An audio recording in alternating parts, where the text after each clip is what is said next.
मुझे इस बात की बहुत खुशी है, भारतीय जनता पार्टी के तीनों उम्मीदवार राज्यसभा पर निर्वाचित हुए हैं।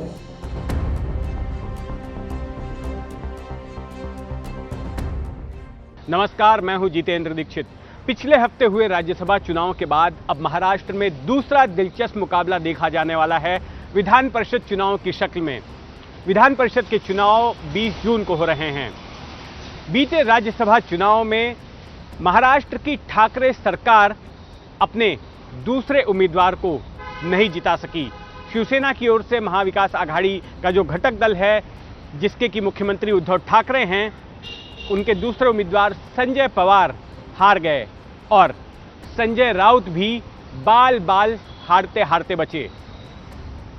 उस मुकाबले में हार झेलने के बाद अब महाविकास आघाड़ी के सामने दूसरी बड़ी चुनौती है विधान परिषद चुनाव को लेकर, और इसमें भी बीजेपी और महाविकास आघाड़ी इन दोनों ही के बीच कड़ी टक्कर है। दरअसल महाराष्ट्र में बाइकैमरल लेजिस्लेचर है, यानी कि विधानमंडल के दो सदन हैं। निचला सदन विधानसभा का है और ऊपरी सदन विधान परिषद का है।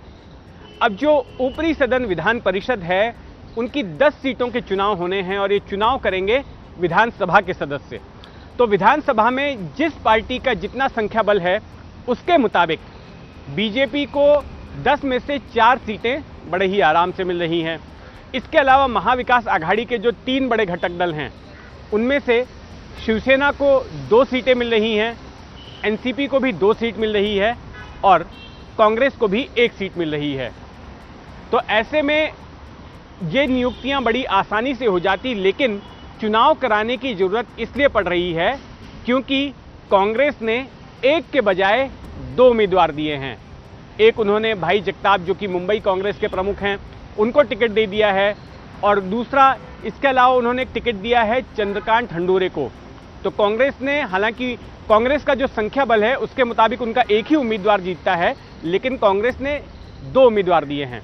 वहीं दूसरी तरफ बीजेपी ने भी, जिसके की संख्या बल के मुताबिक 4 उम्मीदवार जीतते हैं, बीजेपी ने 5वां उम्मीदवार भी दे दिया है। और इसका साफ मतलब है कि 10 सीटों के लिए अब 11 उम्मीदवार हो गए, और इसलिए अब बीजेपी और कांग्रेस के बीच में कांटे की टक्कर होगी, या ये कहें कि बीजेपी और महाविकास आघाड़ी, क्योंकि कांग्रेस महाविकास आघाड़ी का घटक दल है, इनके बीच में बड़ा ही दिलचस्प मुकाबला होने वाला है।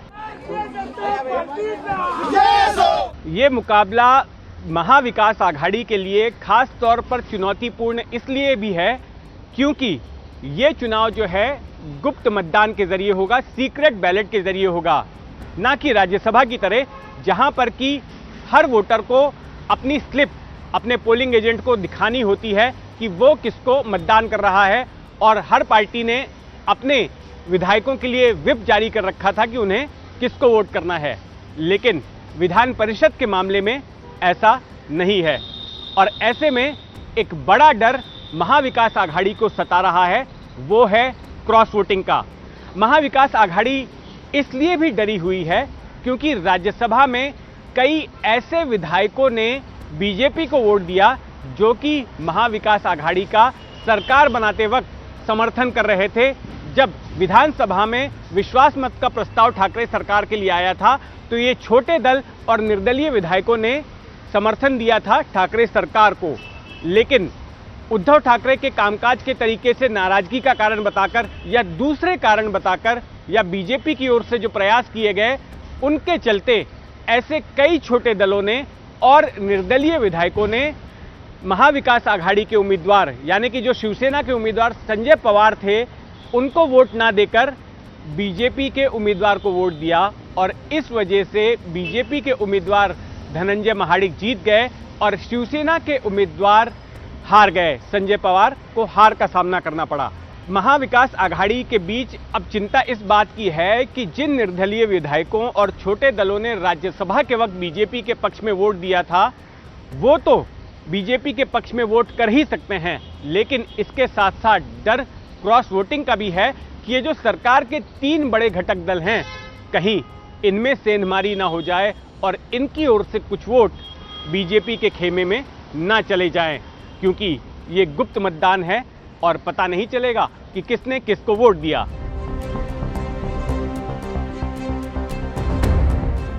राज्यसभा चुनाव के नतीजे आने के बाद से ही महाविकास आघाड़ी के भीतर दरारें साफ नजर आने लगी थी। खास करके शिवसेना सांसद संजय राउत ने आरोप लगाया कि कुछ ऐसे विधायक जो कि एनसीपी खेमे के थे, उन्होंने शिवसेना के उम्मीदवार को वोट नहीं दिया और इसकी वजह से एक बवाल खड़ा हो गया।